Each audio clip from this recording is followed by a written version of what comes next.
Jean shorts are taking over summer outfits, and I get it, you want to hop on the trend too. So instead of paying crazy prices for store-bought baggy jorts, I'm going to teach you how to make them yourself. You ready?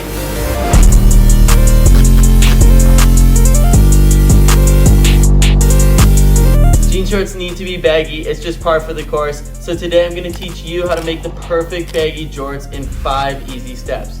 I'm going to take these 2 pairs of jeans that I thrifted and turn them into 1 pair of jorts. For this project, you're going to want 2 pairs of jeans, a seam ripper, chalk, pins, scissors, an iron, and a sewing machine.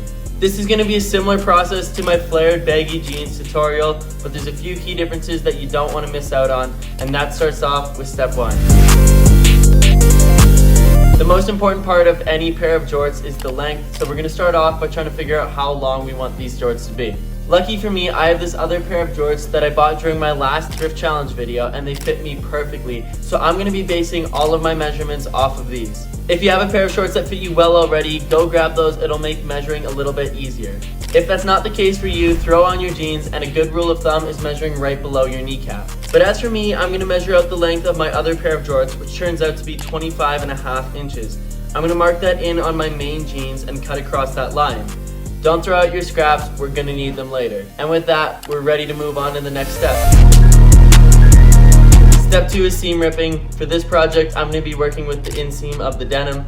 You can also work with the outseam, and I've gone over that in previous videos. Take your seam ripper and rip the seam all the way around, opening the jeans up like so.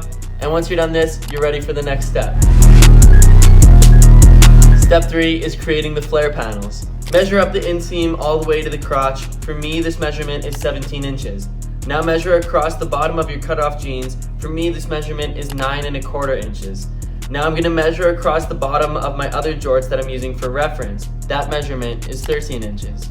Now I'm going to take the difference between the last 2 measurements and multiply it by 2 to determine the width of my flare panels. For me, that comes out to 7.5 inches. So now we have the height and the width of our flare panels, but we're not done yet. First, we need to add 1 inch width at the top. This will make sense a little later. Now connect the dots. And then we need to add a 1/2 inch seam allowance all the way around.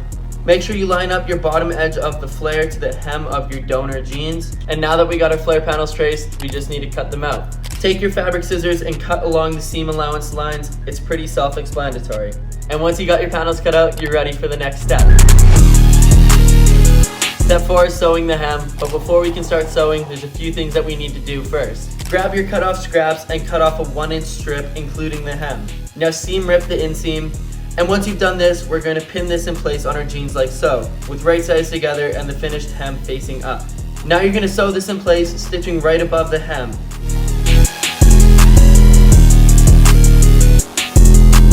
And at this point, you'll need your iron. Flip the hem around and press to create a finished hem line.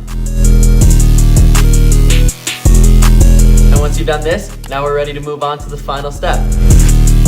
Step 5 is sewing the flare panels. Pin your flare panels right sides together and sew at the top with a 1 inch seam allowance. Now put the flare panel and jorts right side together so that you're looking at the wrong side of each. Make sure to line up the edge and the hem appropriately and pin along the fabric.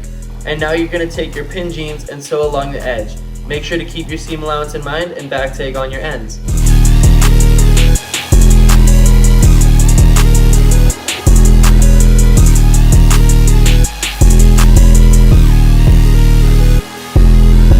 And if you follow all of those steps, you should end up with something like this.